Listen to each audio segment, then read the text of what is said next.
Hello champions, आप सभी का आपके अपने चैनल में एक बार फिर से स्वागत है। दोस्तों, जो हमारी क्लासेस चल रही थी तिरंगा सीरीज, उसके साथ साथ जो मैंने बोला था कि मैं आपके लिए चैंपियन सीरीज लेके आ रहा हूं, तो आज से हम चैंपियन सीरीज की भी शुरुआत कर रहे हैं। ये हमारी क्लास नंबर फर्स्ट होने वाली है और आज वाली क्लास में हम बहुत ही इंपॉर्टेंट टॉपिक्स को रिवीजन करने वाले हैं। उसके मोस्ट इंपॉर्टेंट क्वेश्चंस करने वाले हैं। मोस्ट इंपॉर्टेंट क्वेश्चंस देखिए, ये टॉपिक हमने तिरंगा सीरीज में पढ़ लिया है, लेकिन आज इसका क्या होने वाला है, रिवीजन होने वाला है। और ये रिवीजन भी क्या होगा, आपका स्पीड रिवीजन आपका होने वाला है, यानी जल्दी जल्दी हम क्वेश्चंस को करने वाले हैं। कम समय में ज्यादा क्वेश्चंस आपको यहां पर याद करवाने वाला हूं। ये सारे के सारे वही क्वेश्चंस होंगे जो आपके एसएससी के द्वारा पूछे गए हैं और आपके एग्जाम्स में पूछे जा सकते हैं। तो आज वाला मुगल काल का चैप्टर हम पढ़ने वाले हैं। देखिए, यहां से क्वेश्चंस एग्जाम में आता है, आप सभी जानते हो। बाबर के बारे में आए, हुमायूं के बारे में आए, अकबर, शाहजहां, जहांगीर, औरंगजेब, किसी के भी बारे में पूछे, लेकिन पूछता जरूर है, ठीक है। और जो नए स्टूडेंट जुड़े हुए हैं, उनको जिनको पता नहीं कि मेरा नाम क्या है, तो मेरा नाम है भाई प्रवीण कटारिया, ठीक है जी। तो चलिए शुरुआत करते हैं और जल्दी जल्दी करेंगे, कम समय में बेहतरीन। और देखिए, जो क्वेश्चंस होंगे ना, चैंपियन सीरीज का मतलब ही क्या है। देखो, तिरंगा सीरीज में हम वो टॉपिक्स पढ़ रहे हैं जो मोस्ट इंपोर्टेंट है, लेकिन इसमें हम रिवीजन भी करेंगे और जो एक्स्ट्रा टॉपिक है जो आ सकते हैं वो भी हम इसी सीरीज के तहत पढ़ने वाले हैं। इसका मतलब ये वाली सीरीज भी आपके लिए बहुत ज्यादा इंपॉर्टेंट होने वाली है। जिस तरीके से आप तिरंगा सीरीज को बहुत अच्छे से पढ़ रहे हो, वैसे ही आपको इसको भी पढ़ना है, ठीक है। चलिए, अब बिना देरी के शुरुआत करते हैं। और इसमें ऐसे क्वेश्चंस देखने के लिए मिलेंगे जो आपने अभी तक हो सकता है याद ना किया हो, और आपको बहुत सारे क्वेश्चंस ऐसे होंगे जो आपको याद नहीं होंगे। तो वीडियो को पूरा जरूर देखना।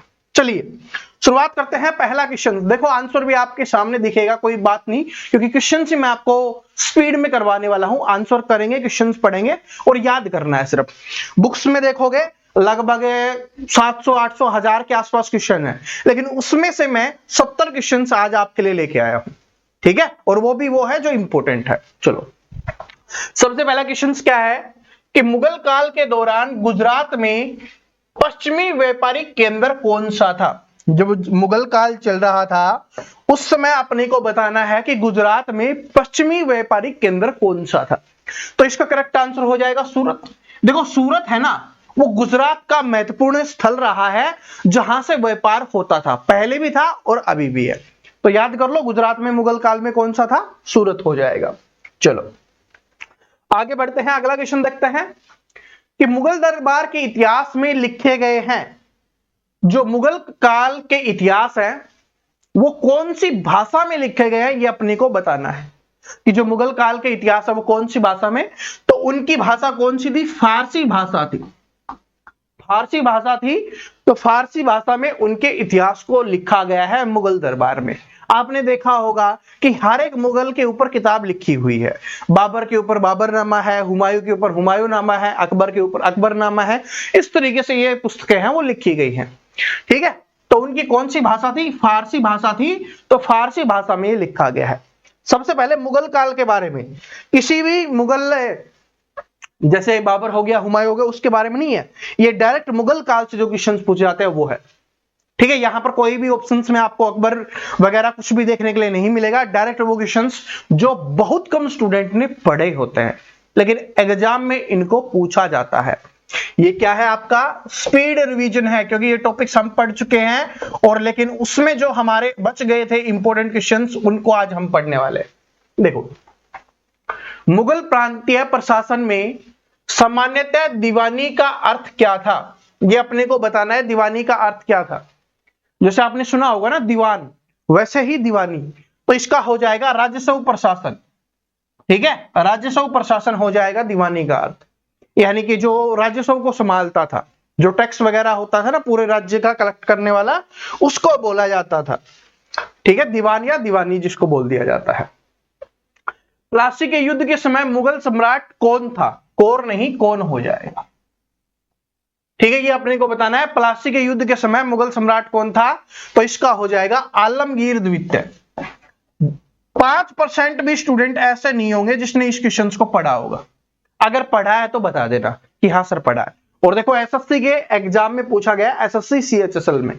देखो पहले है ना आपके सीजीएल में, ठीक है, सीजीएल में, सीपीओ में, सीएचएसएल में, इनमें क्वेश्चंस आते हैं।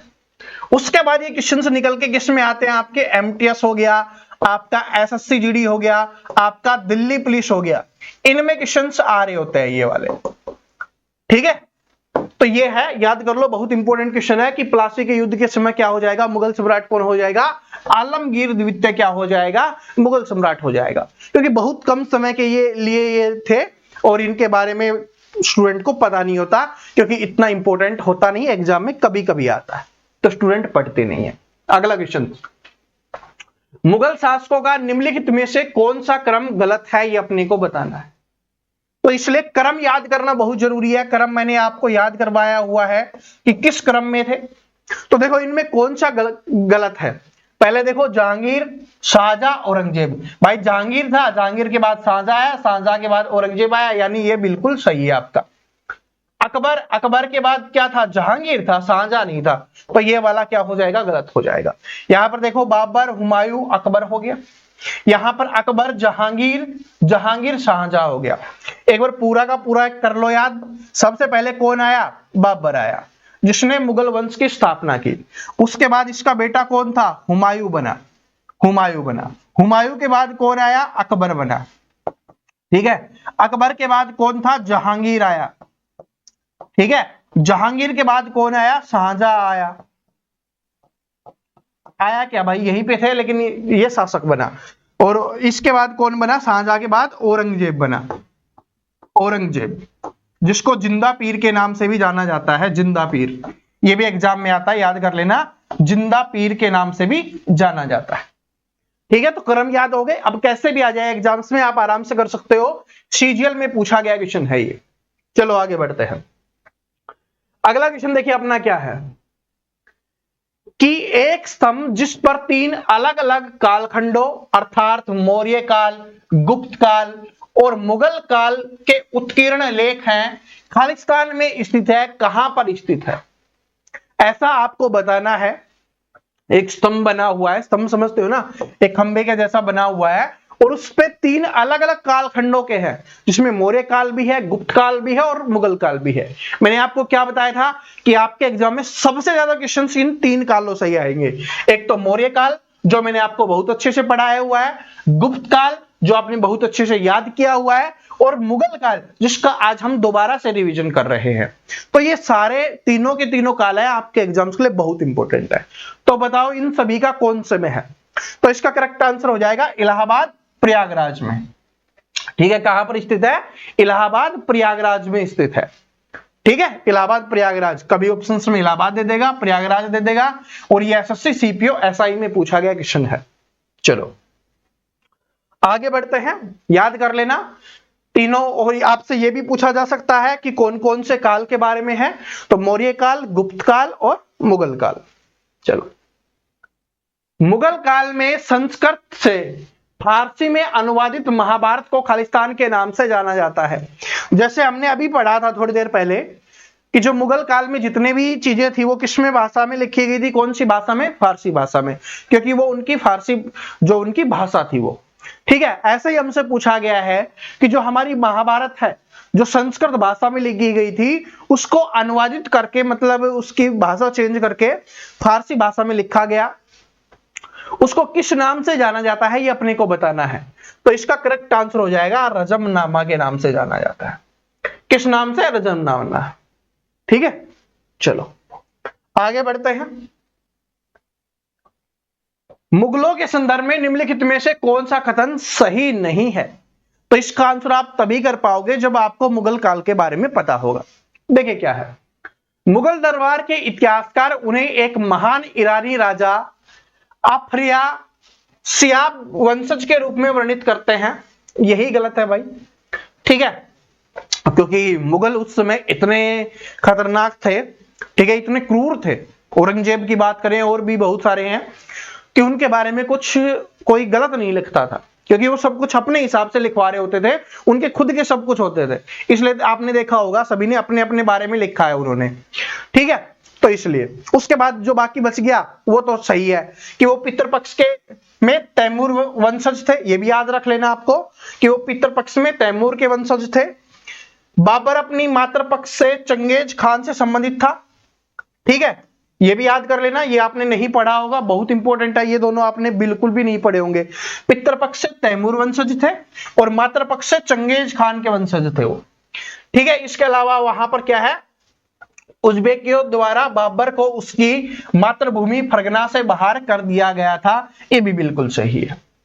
तो सबसे पहले बाबर कहां का शासक बना था, ये भी आपके एग्जाम में आता है। तो बाबर सबसे पहले फरगना का शासक बना था, ठीक है, कहां पर, फरगना का शासक बना था सबसे पहले, उसके बाद ये भारत में आया था। तो ये भी आपसे पूछा जाता है, तीनों के तीनों याद कर लेना, बहुत इंपॉर्टेंट है। पिता के पक्ष से चंगेज खान हो जाएगा, ठीक है, फरगना का शासक बना था। आगे बढ़ते हैं। 1564 में गढ़कटंगा की रक्षा करते हुए मुगल सेनाओं से लड़ते हुए किस रानी की मृत्यु हो गई? 1564 में गढ़कटंगा की रक्षा करते हुए मुगल सेनाओं से लड़ते हुए किस रानी की मृत्यु हो गई थी? मुगल सेनाओं से लड़ने वाली रानी का नाम क्या था? बहुत इंपॉर्टेंट है भाई, ठीक है। एक रानी जो उस समय, देखो उस समय रानी बनना भी बहुत बड़ी बात थी, समझ रहे हो, और संभालना और रक्षा करना अपने एरिया की, ठीक है, अपने आसपास के लोगों की, अपने जो देवी देवताएं थे उनकी, बहुत बड़ी बात थी, इसलिए बहुत इंपॉर्टेंट है। तो उनका नाम हो जाएगा रानी दुर्गावती। और याद भी कर सकते हो कि अगर औरत दुर्गा का रूप ले लेती है फिर वो किसी से भी भिड़ जाती है, ठीक है। तो इसलिए क्या हो जाएगा, option number C correct answer हो जाएगा, रानी दुर्गावती। यही एक इंपॉर्टेंट है जो आता है, ठीक है, एक रानी है, बहुत इंपॉर्टेंट है, जो मुगल काल में काफी चर्चा में रही और एग्जाम्स में यहां से क्वेश्चन आता है। आगे देखिए क्या है कि खालिस्तान में विजय के शहर फतेहपुर सीकरी का निर्माण मुगलों के गौरवपूर्ण शासनकाल के दौरान किया गया था। तो ये कहां पर किया गया है? आगरा में, ठीक है, आगरा में फतेहपुर सीकरी का निर्माण किया गया है जब उन्होंने क्या किया था, विजय प्राप्त की थी। आगरा में विजय के शहर फतेहपुर सीकरी का निर्माण किया गया था, ठीक है। और ये किसके शासनकाल में हुआ था? ये अकबर के शासनकाल में हुआ था, ये भी आपसे पूछा जा सकता है। चलो आगे बढ़ते हैं। अब आता है बाबर के बारे में इंपॉर्टेंट क्वेश्चन हम पढ़ेंगे जो डायरेक्ट एग्जाम्स में आते हैं बाबर के बारे में। देखो जो मैंने पढ़ाया हुआ है ना, अगर उतना आपको नॉलेज है और जो मैं आपको आगे बढ़ाने वाला हूं अगर आप उतना पढ़ लेते हो फिर आपको कोई प्रॉब्लम नहीं होगी। मैं आपको बता रहा हूं कि आप जो ये तैयारी कर रहे हो ना, जो चैंपियन सीरीज हम पढ़ रहे हैं, तिरंगा सीरीज पढ़ रहे हैं, चाहे आप उसके बाद एसएससी का कोई भी एग्जाम्स दो, मैक्सिमम क्वेश्चंस आपको यहीं से देखने के लिए मिलने वाले हैं। चाहे जीडी का एग्जाम्स देने वाले हो आप, बहुत सारे स्टूडेंट हैं, दिल्ली पुलिस का भी एग्जाम देंगे, उसके बाद आपके जो अगले साल 2025 में अभी बहुत सारे और एग्जाम्स आएंगे एसएससी के दोबारा से, सीजीएल हो गया, सीपीओ हो गया, सीएचएसएल हो गया, एमटीएस हो गया, सारी की सारी भर्ती आएंगे 2025 में, ठीक है। बाकी सारी भर्ती आने वाली है तो उनका भी एग्जाम्स की तैयारी आपके साथ हो रही है।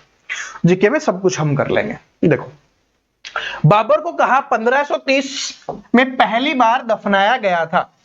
तो पहली बार कहां पर दफनाया गया था? याद करवाया था मैंने, आगरा में दफनाया गया था बाबर को, ठीक है। बाबर को कहां पर दफनाया गया था? आगरा में दफनाया गया था, पहली बार पूछा है। और अगर आपसे पूछे कि वर्तमान में बाबर की कब्र कहां है तो वो काबुल हो जाएगी, काबुल अफगानिस्तान में, ये याद कर लेना। सबसे पहले कहां का शासक बना था वो? फरगना का शासक बना था, ठीक है जी।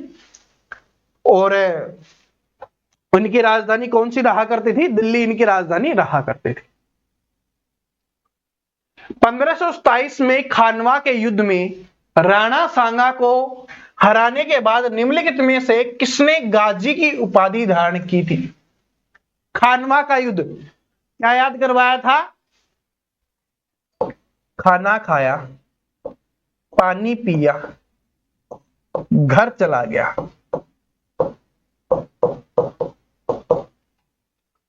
ठीक है, यही तो आपको याद करवाया था बस। अब देखो क्या है, खानवा का युद्ध है, उसमें राणा सांगा हारने के बाद निम्नलिखित में से किसने गाजी की उपाधि धारण की थी? तो किसने की थी? बाबर ने। गाजी की उपाधि किसके पास थी? बाबर के पास थी, ये याद कर लेना। गाजी की उपाधि किसके पास थी? बाबर के पास। चलो, पहला मुगल बादशाह बाबर 1494 में फरगना की गद्दी पर बैठा जब वह केवल कितने वर्ष का था? फरगना की गद्दी पर बैठा तब कितने वर्ष का था? 12 वर्ष का था। अगर तिरंगा सीरीज पढ़ी होगी तो इसका आंसर आपने कर दिया होगा। उसमें मैंने आपको बताया हुआ है कि कितनी साल में वो फरगना का शासक बना था। 12 वर्ष की आयु में वो गद्दी पर बैठा था। 12 वर्ष की आयु में फरगना का शासक बना था। ठीक है, और यहां पर मैंने आपसे एक क्वेश्चन पूछना है, सभी स्टूडेंट कमेंट करके बताएंगे। जिसको नहीं पता वो तिरंगा सीरीज वाली क्लास देख लेना। उसमें मैंने आपको बताया था इसका जो युद्ध वाले क्रम है ना बाबर के, वो सारे के सारे आपको लिखना है कि कौन सा कब कब युद्ध इसने लड़ा था। ठीक है, चलो, तो ये हो गया 12 वर्ष की आयु में फरगना का शासक बना था। कब? 1494 में। आगे देखिए क्या है। मुगल सम्राट बाबर का पहला नाम क्या था? तो इसका नाम क्या हो जाएगा? जहरुद्दीन इसका नाम हो जाएगा। क्या हो जाएगा? जहरुद्दीन। मुगल सम्राट बाबर का पहला नाम क्या था? जहरुद्दीन बाबर। चलो, बाबर ने निम्नलिखित में से किस वर्ष में मुगल साम्राज्य की स्थापना की थी? तो मुगल साम्राज्य की स्थापना कब की थी? 1526 में की थी। ठीक है, 1526 में की थी। 1526 में इसने क्या की थी? मुगल साम्राज्य की स्थापना की थी। देखो एक बात बताता हूं, जैसे आपने एक चीज देखी होगी, पीछे आपको गई है, अब मैं क्वेश्चंस पे जाऊंगा तो कभी कभी देखो 1526 वाला युद्ध है ना, उसके स्थान में क्वेश्चंस में आपको 1527 लिख के दे देता है वो, तो आप कंफ्यूज होते हो कि सर ने तो बताया था कि 1526 में ये युद्ध हुआ था, लेकिन एग्जामिनर 1527 क्यों दे रहा है? ऐसा होता है कि जो युद्ध चलता है ना, उसकी शुरुआत 1526 में हुई थी और युद्ध चलते चलते कुछ समय बीत जाता है तो वो 1527 आ गया हो, इसलिए एग्जामिनर है वो 1527 लिख के दे देता है। लेकिन जब आपसे पूछेगा तो उस समय आपको आंसर 1526 ही करना है, जो आपको याद करवाया हुआ। एग्जामिनर खुद की तरफ से 1526 भी लिख सकता है, 1527 भी लिख सकता है, या ऐसे भी लिख सकता है कि 1526 से 27। मैं एक एग्जांपल से समझा रहा हूं, ठीक है, इसके अलावा और कुछ भी हो सकता है। तो जो आपको याद करवाया गया है ना, आपको उसको ध्यान रखना है। ठीक है, पूछेगा तो आपको जो याद है वो ही पूछेगा। अगर वो लिखना होगा तो वो ऐसे भी लिख सकता है, वो 1526 भी लिख सकता है, वो 1527 भी लिख सकता है। ठीक है, और पीछे गए होंगे एक आधे क्वेश्चन, तब आपको कंफ्यूजन हुआ होगा, इसलिए मैंने आपका कंफ्यूजन दूर कर दिया है, क्लियर कर दिया है। ठीक है, क्योंकि ये क्वेश्चन एक भी क्वेश्चन मैंने अपने मन से नहीं बनाया, ये सारे के सारे एससी के द्वारा पूछे गए क्वेश्चन हैं आपके। कि बाबर के संस्मरण या बाबरनामा, जिसे तुजुक-ए-बाबरी के नाम से भी जाना जाता है, किसके द्वारा लिखा गया था? तो सबसे पहले तो याद करो कि बाबर के ऊपर जो लिखी गई पुस्तक, उसका नाम क्या है? बाबरनामा है। जिसको किस नाम से जाना जाता है? तुजुक-ए-बाबरी के नाम से जाना जाता है। जिसको क्या कहा जाता है? बाबर के संस्मरण भी बोला जाता है। ठीक है, तो ये किसके द्वारा लिखा गया था? ये स्वयं बाबर के द्वारा लिखा गया था। किसके द्वारा लिखा गया था? स्वयं बाबर के द्वारा लिखा गया था। ठीक है, बाबर पढ़ा लिखा था, बाकी उसके बाद धीरे धीरे ऐसे ही आने लग गए थे। ठीक है, क्योंकि वो होता है ना जो घर बनाता है, ठीक है, कोई भी हो, स्थापना करने वाला पढ़ा लिखा होता है, उसके बाद कम पढ़े लिखे भी चल जाते हैं। ठीक है, अकबर है वो बिल्कुल पढ़ा लिखा नहीं था, इसलिए वो 9 रत्न रखता था, पढ़े लिखे लोग अपने पास रखता था। देखो, भारत में वास्तुकला की चारबाग शैली का परिचय किसने दिया? तो क्या हो जाएगा? मुगल ने दिया। और वैसे भी आपको पता, भाई हम मुगल के बारे में बात कर रहे हैं तो आंसर होगा, लेकिन एग्जाम में नहीं पता चलेगा कि किसके बारे में बात हो रही है, तब आपको याद रखना है। ठीक है, भारत में वास्तुकला की चारबाग शैली का परिचय है किसने दिया है? मुगल ने। और मुगल काल में भी पूछा जाता है कि मुगल काल में क्या हुआ, कि बहुत सारी जो हमारी चीजें बनी, जैसे आगरा का ताजमहल बोला जाता है, लाल किला बोला जाता है, बहुत सारी चीजें हैं। अब आता है हुमायूं और शेरशाह। ये दूरी नहीं है भाई, शेरशाह सूरी है, ठीक है, ये टाइपिंग मिस्टेक हो जाती है, शेरशाह सूरी है। इन दोनों के बारे में हम पढ़ने वाले हैं, ठीक है। देखिए क्या है आपका, मिर्जा कामरान किस मुगल सम्राट का भाई था, ये अपने को बताना है। मिर्जा कामरान, तो ये किसका हो जाएगा, हुमायूं का भाई था, ठीक है। ये भी 5% भी स्टूडेंट ऐसे नहीं होंगे जिन्होंने इस क्वेश्चन को पढ़ा होगा, ये मेरा वादा है रियलिटी में, ठीक है। लेकिन ये एग्जाम्स में आया हुआ है और 2022 में ही आया हुआ है, ठीक है जी। तो देख सकते हो मिर्जा कामरान है, किस मुगल सम्राट का भाई हो जाएगा, हुमायूं का भाई हो जाएगा। चलो, हुमायूं है, दूसरा मुगल शासक बना था बाबर के बाद में। शेरशाह सूरी द्वारा निर्मित ऐतिहासिक सड़क को किस नाम से जाना जाता है, तो Sher Shah Suri Grand Trunk Road के नाम से जाना जाता है, या डायरेक्ट ऐसे पूछा जाता है कि ग्रैंड ट्रक रोड की शुरुआत किसके द्वारा की गई, शेरशाह सूरी के द्वारा की गई थी, ठीक है। शेरशाह सूरी के द्वारा की गई थी ग्रैंड ट्रक रोड की स्थापना, ऑप्शन नंबर ए। या इसके द्वारा जो रोड बनाया गया था, ठीक है, जो हाईवे वगैरह के रूप में बनाया गया था, तो उसको क्या बोला जाता है, ग्रैंड ट्रक रोड बोला जाता है, ठीक है। निम्नलिखित में से शासक शासन काल का कौन सा युगम सही है, शायद मुगल शासनकाल का है, ठीक है, लिखा हुआ है मुगल शासक के शासनकाल का कौन सा युगम सही है, ये अपने को बताना है, ठीक है। या मुगल नहीं, क्योंकि शेरशाह सूरी मुगल नहीं है, तो यही बोला गया कि शासक के शासनकाल का कौन सा है, ठीक है। इस टाइप का आपके देखो जीडी में बहुत कम आएगा, दिल्ली पुलिस में बहुत कम आएगा, लेकिन फिर भी देख लेते हैं, ठीक है। तो आपको बताना है कौन सा सही है, कि देखो 1500 अकबर है 1556 और 1605, शेरशाह सूरी 1540 1545, ये दोनों ही सही है भाई, ठीक है, सॉरी, ये दोनों ही सही है। और देखो आपको सभी के बारे में याद करना है ना, तो तिरंगा सीरीज अगर आपने देख रखी होगी तो आपको याद होंगे, और नहीं देख रखी तो आपको याद नहीं होंगे। तो उसके बाद में अगर नहीं देख रखी तो उसको जरूर देख लेना, लिंक मैं डिस्क्रिप्शन में डाल दूंगा उस क्लास का, उसमें मैंने सब कुछ बताया हुआ है, शेरशाह सूरी के बारे में भी डिटेल से बताया हुआ है, बाकी लोगों के बारे में भी। अब हमारा क्या चल रहा है, स्पीड रिवीजन चल रहा है, ठीक है। जो ज्यादा जरूरी होगा ना हम उसी का स्पीड रिवीजन करेंगे, बाकी हम एक्स्ट्रा चीजें हम पढ़ते रहेंगे।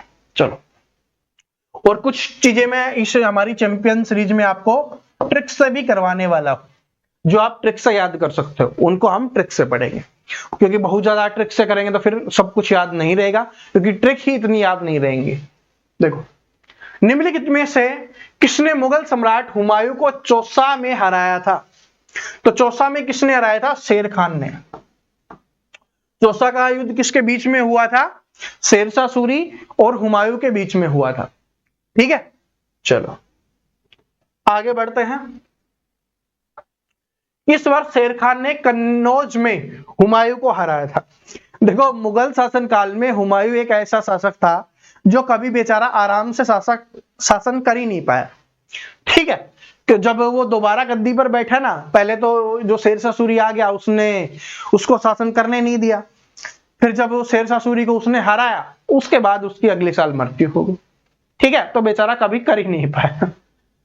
किस वर्ष शेर खान ने कन्नौज में हुमायूं को हराया था, कौन से वर्ष में हराया था, 1540 में, ठीक है, 1540 में हराया था। अभी जैसे देखो हमने यहां पर याद किया था, देखा था कि यहां पर शेरशाह सूरी ने कब शासन किया था, 1540 से 45 तक। तो कन्नौज के युद्ध में उसने हराया बाबर को, और उसके बाद क्या बन गया था, वो शासक बन गया था, ठीक है। चलो आगे बढ़ते हैं। देखिए, शेरशाह सूरी का मकबरा कहां पर स्थित है, तो शेरशाह सूरी का मकबरा है वो सासाराम में स्थित है। बहुत इंपॉर्टेंट क्वेश्चंस ये भाई, पता नहीं कितनी बार पूछा गया है और मैंने कितनी बार इस क्वेश्चंस को देखा है, आप सिर्फ इसको मत देखना, ठीक है। ये वो क्वेश्चंस मैं यहां पर जितने करवा रहा हूं ना, या तो वो ये है कि भाई बाई चांस आते हैं, क्योंकि जब डीप आपसे पूछा जाता है ना, क्योंकि जब पेपर बनता है हार्ड तभी आता है एसएसटी को मजा, ठीक है। जीके में मजा एसएससी को तभी आता है जब पेपर हार्ड बनता है और डीप क्वेश्चंस पूछता है। तो इसमें मैंने आपके लिए डीप क्वेश्चंस भी रखे हैं। साथ में एसएससी वो करती है जो मोस्ट रिपीटेड क्वेश्चंस होते हैं, जो मोस्ट इंपोर्टेंट क्वेश्चंस होते हैं, जो एसएससी के लिए जो वो बार बार रिपीट करती है, वो ये वाला क्वेश्चन है, कि जो शेरशाह सूरी का मकबरा कहां पर स्थित है, सासाराम में स्थित है। आगे बढ़ते हैं कि हुमायूं का उत्तराधिकारी खालिस्तान का जन्म निर्वासन में हुआ। वह केवल 13 वर्ष का था जब उसके पिता की मृत्यु हो गई थी। तो बताओ कौन था?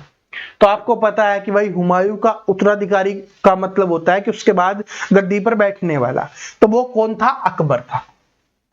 ठीक है, जब अकबर 13 वर्ष का था तब क्या हो गई थी? उसकी मृत्यु हो गई थी, जिसकी वजह से वो ही शासक बना था। ठीक है, और इसका जो संरक्षक था, यह भी पूछा जाता है कि इसका संरक्षक कौन था? तो संरक्षक था बैरम खान। यह भी पूछा जाता है, बैरम खान या बैरम खां भी उसको बोला जाता है। ठीक है, जिसने पानीपत के युद्ध में और बाकी सारे युद्धों में इसकी सहायता की थी, अकबर की। ठीक है, वरना अकबर तो छोटा बच्चा था, वो कौन सा शासन संभाल पाता। और अकबर है वो मुगल काल का सर्वश्रेष्ठ शासक माना जाता है, और यहां से काफी क्वेश्चंस आपके एग्जाम में आते हैं। तो अब हम अकबर के बारे में पढ़ने वाले हैं। अकबर के बारे में क्या है कि अजमेर खालिस्तान के शासन काल में सूबा मुख्यालय बन गया था। तो किसके शासन काल में बन गया था? ये मुगलों के शासन काल में बन गया था। ठीक है, ये पिछले वाले में मुगलों वाले में था क्वेश्चंस, इसमें टाइप हो गया, कोई बात नहीं। तो अजमेर के शासन काल में सूबा है, वो मुगलों के शासनकाल में थे, मुख्यालय बन गया था। ठीक है, अकबरनामा के दूसरे खंड में खालिस्तान का विवरण किया गया है। तो दूसरा खंड है, उसमें किसका विवरण किया गया है? तो अकबर के शासनकाल की घटनाओं के बारे में। ठीक है, अकबर के शासनकाल के घटनाओं के बारे में। चलो, निम्नलिखित में से किसे हिंदुस्तानी संगीत के कई राग और धुनें तैयार करने का श्रेय दिया जाता है? तो ये किसको दिया जाता है? तानसेन को। तानसेन उस समय बहुत बड़े संगीतज्ञ थे। ठीक है, जिसको संगीत की बहुत अच्छी खासी पहचान थी। और अकबर महान क्यों बना? मुगल काल में। ठीक है, अकबर है मुगल काल में, जो मुगल शासक थे उनकी बात कर रहा हूं। वैसे इतना महान था कि हमारे महाराणा प्रताप जी के सामने कभी जाने की हिम्मत नहीं हुई, वो अलग बात है। ठीक है, कुछ स्टूडेंट बोलेंगे सर जी आप इनसे हेट क्यों करते हो? भाई, जिसने हमारे देश को लूटा, जिसने हमारी भारत माता को लूटा, उससे हम कभी प्यार नहीं कर सकते। फर्क नहीं पड़ता किस धर्म से हैं। ठीक है, ये हमारे भारत के बाहर के हैं, जिन्होंने हमारे भारत को लूटा है, हिंदुस्तान को लूटा है, इंडिया को लूटा है। तो इनसे तो हेट हमेशा रहेगी। ठीक है, बस हमारी मजबूरी है, ये हमारे इतिहास में ये है। तो ये इतने महान है, मैंने बता ही दिया ना, कितने महान है कि महाराणा प्रताप जी के सामने कभी जाने की इनकी हिम्मत नहीं हुई। अरे वो योद्धा थे जो एक तलवार से, ठीक है, एक तलवार से चीर डालते। ठीक है, उनके सामने भी बच्चे थे। ठीक है, तो क्या हो जाएगा? तानसेन ये महान इसलिए बना क्योंकि इसको ये पता था कि मुझे कुछ नहीं आता, तो अपने पास ऐसे लोगों को रखो जिसको हर चीज की नॉलेज हो, अलग अलग में जो परफेक्ट हो। तो संगीत में कौन थे? तानसेन थे। ठीक है, जब ज्ञान की बात आती थी तो बीरबल। ठीक है, हमने बचपन से अकबर बीरबल के इतने चुटकुले सुने हैं, तो हम सोचते हैं यार क्या अकबर इतना मूर्ख था कि बीरबल उसको हर बार मूर्ख बना देता था। ठीक है जी, और राजा टोडरमल है, राजा मानसिंह है, ये सारे के सारे लोग कौन थे? अकबर के 9 रत्नों में से थे। ठीक है जी, तो इसका हो जाएगा संगीत तानसेन जी। चलो आगे बढ़ते हैं कि अकबर ने किस वर्ष कश्मीर को मुगल साम्राज्य में मिला लिया था? तो ये कब? 1586 में। ठीक है, 1586 में है वो अकबर ने कश्मीर को मुगल जो शासनकाल है उसमें मिला लिया था, मुगल साम्राज्य में मिला लिया था। निम्नलिखित में से अकबर का राजस्व मंत्री कौन था? राजस्व मंत्री वो होगा जिसके पास राजस्व की समझ होगी, पैसों की समझ होगी। तो राजा टोडरमल जी हैं, वो थे। कौन हो जाएगा? राजा टोडरमल जी। आगे बढ़ते हैं कि निम्नलिखित में से अकबर के नवरत्नों में से नहीं है। तो नवरत्नों में से कौन नहीं है? भाई राजा मानसिंह थे। ठीक है, उसके बाद अबुल फजल या अबुल फजली बोला गया है, लेकिन लिखा गया है फजल है या फजली है मुझे नहीं पता यहां पर टाइपिंग में, लेकिन अबुल फजल है वो। ठीक है, अबुल फजल है। उसके बाद राजा टोडरम, ये भाई टाइपिंग में ही हुआ है। ठीक है, ये टाइपिंग वाले भैया ने मिस्टेक की है, तो राजा टोडरमल हो गया। अबुल फजल भी है, राजा टोडरमल भी है, राजा मानसिंह भी है, राणा अमर सिंह नहीं है। ठीक है, तो ऑप्शन नंबर डी हो जाएगा इसका कि कौन सा नहीं है। अकबर के शासनकाल के दौरान मुगल काल की राजस्व प्रणाली को क्या कहा जाता था? तो उसको क्या कहा जाता था भाई? जब्ती कहा जाता था। क्या कहा जाता था? जब्ती, कि जब्त कर ली गई है। तानसेन का जन्म स्थान कौन सा है? तो तानसेन जी का जन्म स्थान कौन सा हो जाएगा? ग्वालियर हो जाएगा, Gwalior, option number D Gwalior. उसके बाद है अबुल फजल ए अलामी द्वारा आईने अकबरी में वर्णित गज मापने की इकाई को खालिस्तान नामक समान भागों में विभाजित किया गया था। ये क्वेश्चन बड़ा खतरनाक क्वेश्चन है, मुझे नहीं लगता कि 1% स्टूडेंट को भी इसकी नॉलेज होगी। ठीक है जी। तो जो अबुल फजल के द्वारा लिखी गई थी, अकबर वाली जो पुस्तक है वो किसके द्वारा लिखी गई थी? अबुल फजल के द्वारा लिखी गई थी। ठीक है, तो उसमें जो बोला गया कि गज की लंबाई है वो किसमें मापी जाती थी? तो वो हो जाएगा आपका तसूज में। ठीक है, तसूज। उस समय ये जो हमारे बाकी चीजें है ना, मीटर पर सेकंड वाली चीजें, ये सारी चीजें नहीं थी। ठीक है, जो मापन इकाइयां हैं उस समय नहीं थी। सिकंदर सम्राट खालिस्तान अंतिम विश्राम स्थल कौन सा है? सिकंदर सम्राट का है, चलो ये क्वेश्चन आ गया तो याद कर लो। सिकंदर सम्राट खालिस्तान का अंतिम विश्राम स्थल है। ठीक है भाई, पता नहीं इस क्वेश्चन में कोई मिस्टेक है, मैं इसको चेक करके अपने टेलीग्राम पे डाल दूंगा। ठीक है, इसमें क्या पूछा गया है? ठीक है, ये क्वेश्चंस मैंने देखा नहीं था, तो मैं आपको इसके बारे में टेलीग्राम पे बता दूंगा। अगर पता है तो कमेंट कर देना। ठीक है, चलो। अकबर के साम्राज्य में सैन्य कमांडरों को खालिस्तान कहा जाता था। जो सैन्य कमांडर थे उनको क्या कहा जाता था? उनको फौजदार कहा जाता था।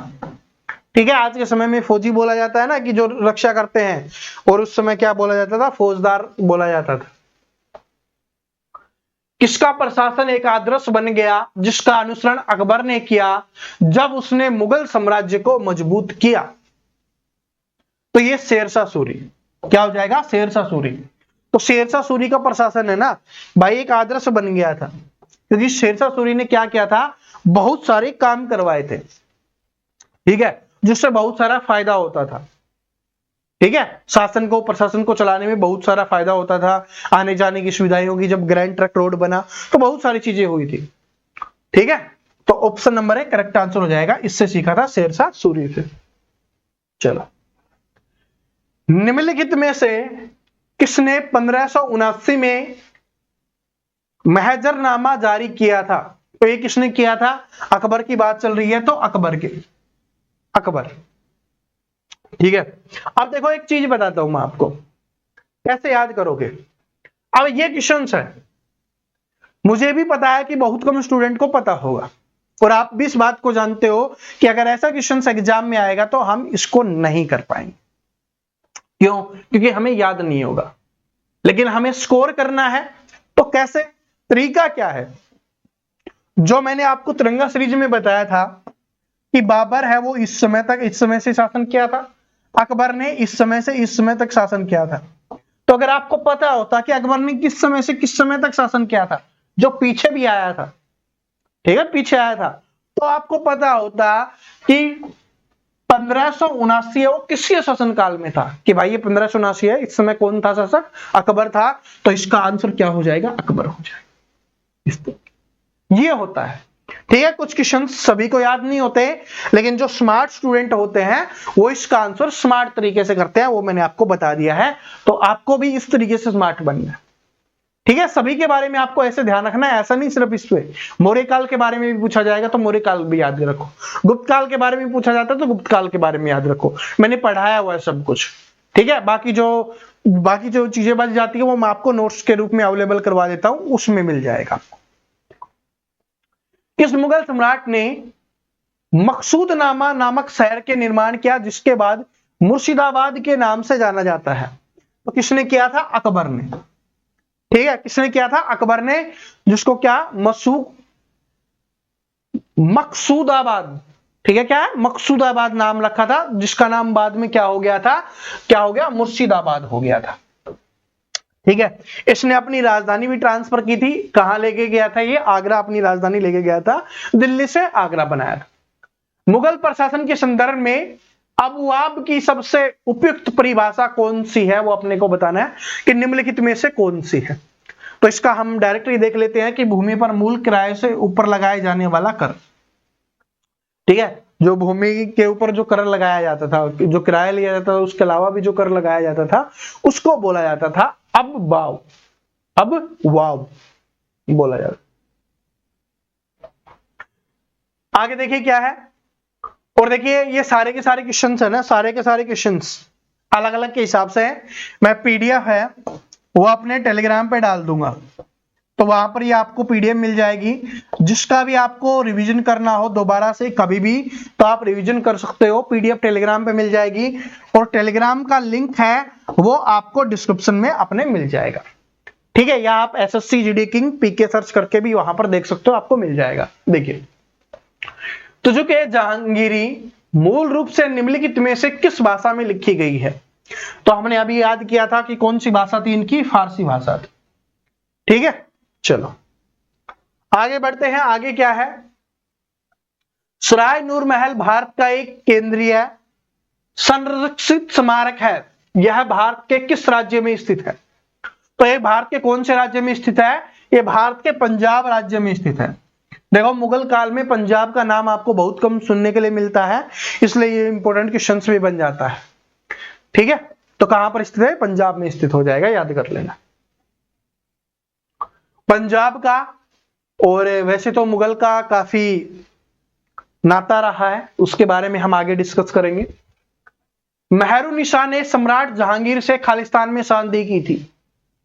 तो कब शादी की थी, 1611 में शादी की थी मेहरुनिसा ने जहांगीर से। और एग्जाम में क्वेश्चन ये भी आता है कि मेहरुनिसा किसकी पत्नी थी, जहांगीर की पत्नी थी। या एग्जामिनर ऐसे भी क्वेश्चन पूछता है, पूछा भी गया है कि जहांगीर की पत्नी का नाम क्या था, मेहरुनिसा था।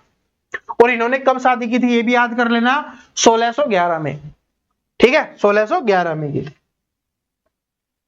राजकुमार सलीम मुगल सत्ता में किस वर्ष आए थे। राजकुमार सलीम है वो मुगल सत्ता में किस वर्ष में आए थे। सलीम जानते हो ना, हाँ वही। तो ये कौन से में हो जाएगा, 1605 में क्या बना था, सत्ता में आया था 1605। देखो, अगर एक क्वेश्चन था अपना, ये क्वेश्चन नंबर कौन सा है, 44 है। एक क्वेश्चन आया था, अगर वो दिखता है तो मैं आपको उससे कुछ चीजें याद करवा देता हूं। ठीक है, वरना हम आगे प्रैक्टिस करेंगे ना, उसमें देख लेंगे उस क्वेश्चन को, मैं ऐड कर दूंगा। ठीक है, बीच बीच में हम प्रैक्टिस भी करते रहेंगे, मुगल काल के नहीं, जो हमारी प्रैक्टिस क्लासेस भी आने वाली हैं। ठीक है, तो आप बहुत कुछ आएगा आपके लिए, क्योंकि एग्जाम में अपने को पूरे में से पूरा स्कोर करना है। एक भी क्वेश्चन ऐसा नहीं होना चाहिए जो हमारी जीके जीएस स्टैटिक जीके से बाहर आए। ठीक है जी, चलो। और मैं एक चीज और बता रहा हूं, स्टैटिक जीके के इंपॉर्टेंट क्वेश्चंस हैं, पीवाईक्यू हैं, वो मैं आपको टेलीग्राम पे डालने वाला हूं। ठीक है, शाम को आपको मिल जाएंगे वो भी। तो जो जिस भी टॉपिक का डालूं मैं, उसको आपको जरूर याद कर लेना है, क्योंकि वो आपको याद ही करने होंगे, उनको कोई कुछ करवा नहीं सकता। हाँ, लास्ट में मैं आपका ये जो हमारी स्पीड रिवीजन वाला है ना, उसमें मैं सारे टॉपिक्स का एक बार स्पीड रिवीजन आपको जरूर करवा दूंगा। ठीक है, बाकी प्रैक्टिस भी मैं आपको करवाऊंगा, टेंशन मत लेना। और कुछ भी आपको और कुछ सजेशन देना हो कि सर जी ऐसे करिए जो हमें इससे इस तरीके से ज्यादा याद होंगे, तो आप वो बता देना, क्योंकि हर स्टूडेंट का अलग तरीका होता है। तो आप बताओगे तो ज्यादा स्टूडेंट किस तरीके से है वैसे हम करने की कोशिश करें। चलो, उसके बाद क्या है, इत्माद उद दौला का मकबरा जो पिरचनकारी से बना हुआ है, कहां पर स्थित है, ये अपने को बताना है।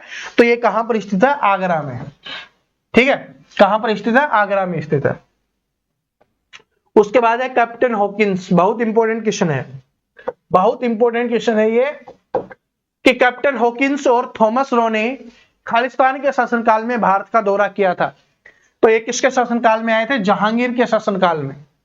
किसके शासनकाल में दौरा किया था? जहांगीर के शासनकाल में दौरा किया था कैप्टन हॉकिंस और थॉमस रो ने। ठीक है, जहांगीर के शासनकाल में। उसके बाद देखिए क्या है कि अकबर ने अपने पुत्र सलीम को उत्तराधिकारी बनाया, जिसने खालिस्तान की उपाधि धारण की, जिसका अर्थ है विश्व का विजेता। तो उसने जहांगीर की उपाधि धारण की थी। ठीक है, इसका मतलब क्या है कि एक क्वेश्चन यहां से और बन सकता है कि जहांगीर का नाम क्या था? सलीम। या सलीम को किस नाम से जाना जाता था? जहांगीर के नाम से। कौन सी उपाधि दी गई थी उसको? जहांगीर की उपाधि दी गई। ठीक है, इस तरीके से एग्जाम में क्वेश्चंस बनते हैं। देखो क्वेश्चंस पहले आया हुआ है 2019 में एसएससी सीजीएल में, लेकिन यहीं से कैसे न कैसे क्वेश्चंस आपसे पूछ लेगा। तो अगर क्वेश्चंस को ध्यान से पढ़ोगे और अच्छे से देख लोगे तो हो जाएगा। तभी तो मैं आपके लिए करवा रहा हूं, वरना मैं डायरेक्ट भी आपको टेलीग्राम पे डाल देता कि याद कर लो।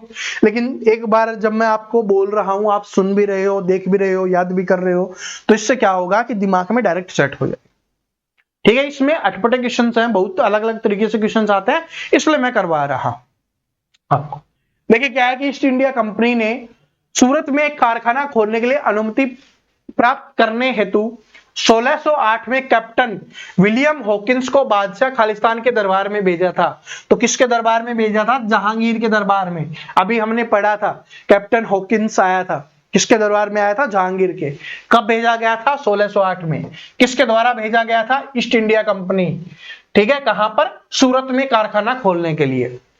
ठीक है, जो इनकी सबसे बड़ी गलती थी मान लेना। उसके बाद मुगल काल का पंथ होना शुरू हो गया था, पतन होना शुरू हो गया था। आगे देखिए क्या है कि अहमदनगर को अंततः वर्ष खालिस्तान में मुगलों द्वारा अपने राज्य में मिला लिया गया था। 1632 में मिला लिया गया था। ठीक है, अब हम किसके बारे में पढ़ रहे हैं? अब हम पढ़ रहे हैं शाहजहां के बारे में।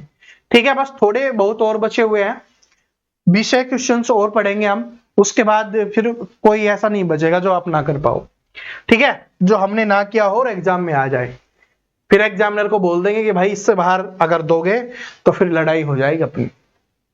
ठीक है, देखो क्या कि निम्नलिखित में से किसे दिल्ली के लाल किले का निर्माण का श्रेय दिया जाता है?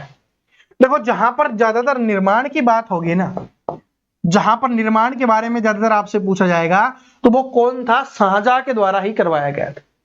ठीक है, शाहजहां की इसमें रुचि थी और जो निर्माण हुए थे मोस्टली शाहजहां के शासनकाल में हुए थे, जो मेन है। तो option number D correct answer हो जाएगा शाहजहां। ठीक है, दिल्ली का लाल किला फेमस है ना, तो वैसे तो आगरे का भी लाल किला है, लेकिन दिल्ली का लाल किला फेमस है। तो किसने बनवाया? शाहजहां ने बनवाया। किसने मुगल कुलीनता का वर्णन करते हुए शाहजहां के शासनकाल में 4 चमन पुस्तक लिखी थी? पुस्तक है, वो एग्जाम में पूछी जाती है, आप सभी जानते हो। तो 4 चमन पुस्तक है, वो किसके द्वारा लिखी गई थी? ये लिखी गई है चंद्रभान ब्राह्मण के द्वारा लिखी गई थी। चंद्रभान के द्वारा लिखी गई थी। ठीक है, आगे बढ़ते हैं कि शाहजहां के द्वारा सुल्तान बुलंद इकबाल की उपाधि दी गई थी। किसको दी गई थी? दारा को दी गई थी। ठीक है, दारा को दी गई। चलो, ये इसका भाई था भाई। ठीक है, दिल्ली में लाल किला और जामा मस्जिद के शासनकाल के दौरान वास्तुकला की विशाल उपलब्धियों के रूप में देखे जाते हैं तो शाहजहां को, क्योंकि भाई दिल्ली का लाल किला और जो जामा मस्जिद है वो किसके द्वारा बनाया गया है? शाहजहां के द्वारा। मैंने आपको पहले ही बता दिया। ठीक है, जहां पर भी निर्माण की बात होगी, देखो पीछे कहीं पर भी आपको निर्माण की बात नहीं दिखी, सिर्फ एक आया था अकबर वाला। ठीक है, जो उसने बनाया था फतेहपुर सीकरी, बस जो इंपॉर्टेंट है, जो प्रसिद्ध है, मतलब जो एग्जाम्स में आता है।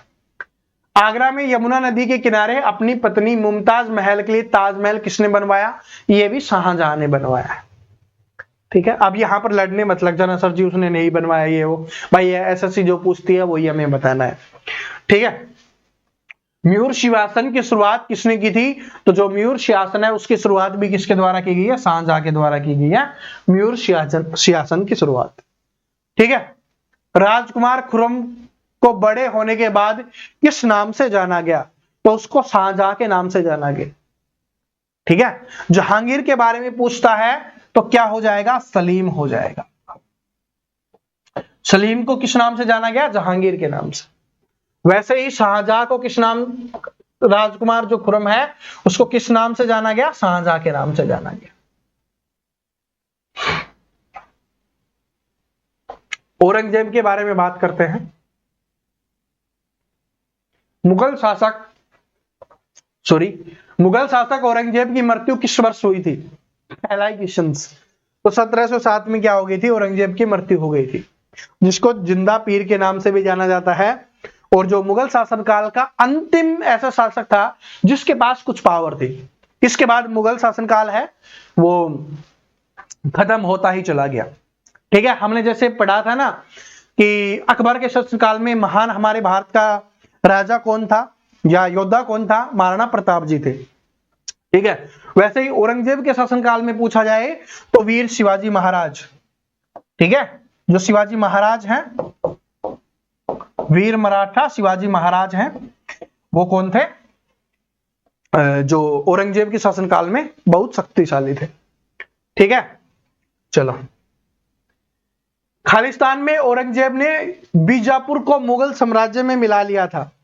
कब मिला लिया था, तो option number B correct answer हो जाएगा। देखो भाई, सभी में आया है, अकबर ने भी, जहांगीर ने भी, शाहजहां ने भी, औरंगजेब ने भी, तो इन सभी में अलग अलग ने मिलाया है। तो इन सभी की डेट याद कर लेना, क्योंकि कभी किसी में कुछ पूछी जाती है, कभी किसी में कुछ पूछी जाती है। इन सारी डेट को आपको याद होना चाहिए। ठीक है, सारे के सारे डेट आपको याद रखनी है। तो option number B correct answer हो जाएगा। वैसे आपके एग्जाम से पहले मैं एक डेट का स्पेशल वीडियो बना के लेके आऊंगा, जिसमें जो डेट्स आपसे एग्जाम्स में पूछी जा सकते हैं वो मैं करवाऊंगा। फिर भी आप कर लेना, क्योंकि हो सकता है इनमें से सारी डेट्स मैं कवर ना कर पाऊं। ठीक है, क्योंकि बहुत सारी डेट्स है ना, ऐसा नहीं सिर्फ मुगल काल ही पढ़ाऊंगा मैं, उसमें सब कुछ पढ़ाऊंगा ना, पूरा जो हिस्ट्री है। मेनली डेट्स किसमें है, हिस्ट्री में है, या किसी की स्थापना वगैरह की गई है, उन सभी के बारे में हम पढ़ेंगे। ये चीज, प्रसिद्ध मराठा योद्धा शिवाजी ने निम्नलिखित में से किस मुगल सम्राट के खिलाफ युद्ध लड़ा था, तो ये मैंने पहले ही आपको बता दिया था, औरंगजेब के खिलाफ हो जाएगा। ठीक है, औरंगजेब के अधीन मुगल वास्तुकला का एक उदाहरण क्या है, ठीक है, जो मोती मस्जिद दिल्ली, तो मोती मस्जिद दिल्ली हो जाएगा। ठीक है, बाकी तो आपको पता ही है, शाहजहां ही था। इस मुगल स्मारक का निर्माण मुगल बादशाह औरंगजेब ने अपनी पत्नी दिलरस बानो बेगम की स्मृति में करवाया था। तो ये बनवाया था बीबी का मकबरा, बीबी का मकबरा। ठीक है, बीबी का मकबरा ये चाहता था कि वो जो आगरे का ताजमहल है ना, उससे भी मैं अच्छा बनाने वाला था ये औरंगजेब, लेकिन वो नहीं बना भाई। ताजमहल ताजमहल है, बीबी का मकबरा बीबी का मकबरा है। इसको बहुत कम जानते हैं, और उसको पूरे विश्व में जाना जाता है ताजमहल को। ठीक है, वो शाहजहां ने बनाया था, और ये किसने बनाया था, बीबी का मकबरा औरंगजेब ने बनाया। देवराय के युद्ध में निम्नलिखित में से किसने औरंगजेब को पराजित किया था, तो दारा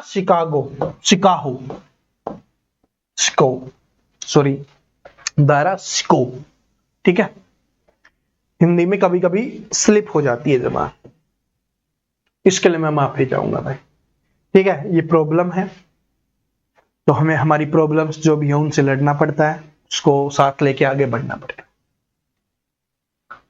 तारीख-ए-दिलकुशा पुस्तक के लेखक कौन है, तारीख-ए-दिलकुशा पुस्तक के लेखक कौन हो जाएगा, तो ऑप्शन नंबर बी भीमसेन।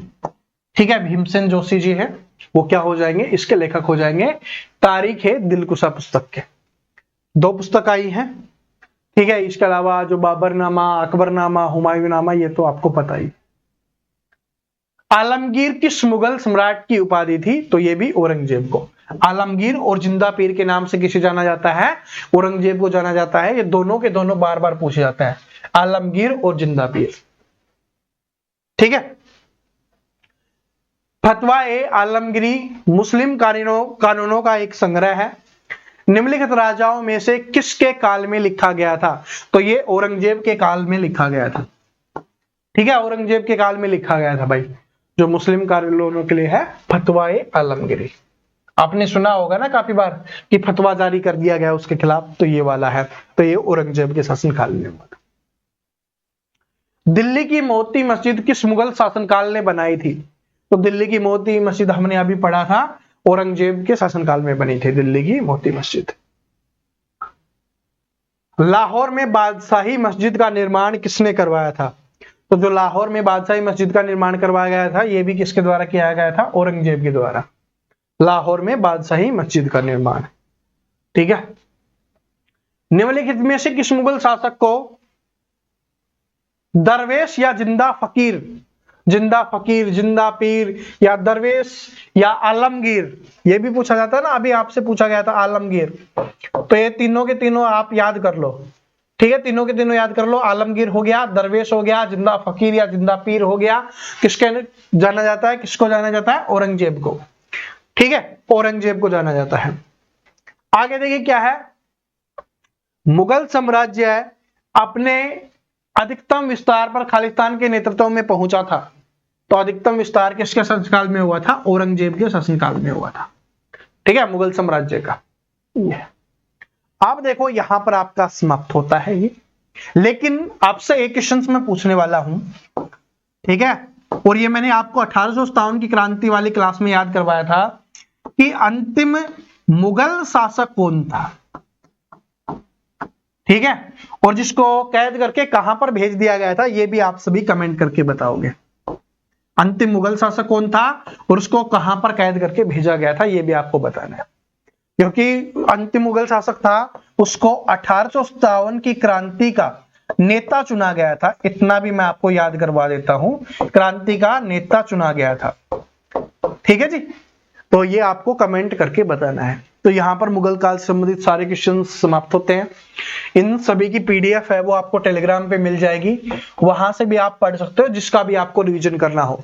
जैसे मैंने आपको बताया ना, कुछ डेट्स आपको याद करनी है, तो वो सारी की सारी पीडीएफ है वो आपको मिल जाएंगी, और अलग अलग के नाम से मिलेंगे, ठीक है। जैसे बाबर की अलग मिलेगी आपको, अकबर की अलग मिलेगी, जिसका भी आपको पढ़ना है आप आराम से पढ़ सकते हैं, ठीक है। और देखो इस तरीके से स्पीड रिवीजन वाली जो हमारी क्लास है, ये फर्स्ट क्लास थी, तो इसमें आप सभी कमेंट करके मुझे सजेशन देना, क्या इस तरीके से करना चाहिए, क्या इंप्रूवमेंट करना चाहिए, कुछ भी आप बोलोगे। जैसे कुछ स्टूडेंट, मुझे पता है कि आंसर दिख रहा था, इससे ऑफेंड हो रहे होंगे, तो ये भी बता देना आप अगर चाहते हो कि अगली जब स्पीड रिवीजन हो तो उसमें ये आंसर ना दिखाई दे, आपको आंसर करने का समय दिया जाए। जो भी आपको कहना है, जो भी आपको सजेशन देना है, आप कमेंट करके जरूर बता सकते हो, ताकि हमारी अगली जो स्पीड रिवीजन वाली क्लास होगी उसमें हम उन चीजों को इंप्रूव कर सके, ठीक है भाई। हमारा मकसद क्या है? आपकी हेल्प करना, आपको फायदा हो, वो चीज हो जिससे आपको पसंद हो, ठीक है, आपके काम की चीजें होनी चाहिए। डेली मिलेंगे आपको 11 बजे। तो जो भी स्टूडेंट नया हो, चैनल को सब्सक्राइब करके बेल आइकन को जरूर प्रेस कर लेना। Thank you.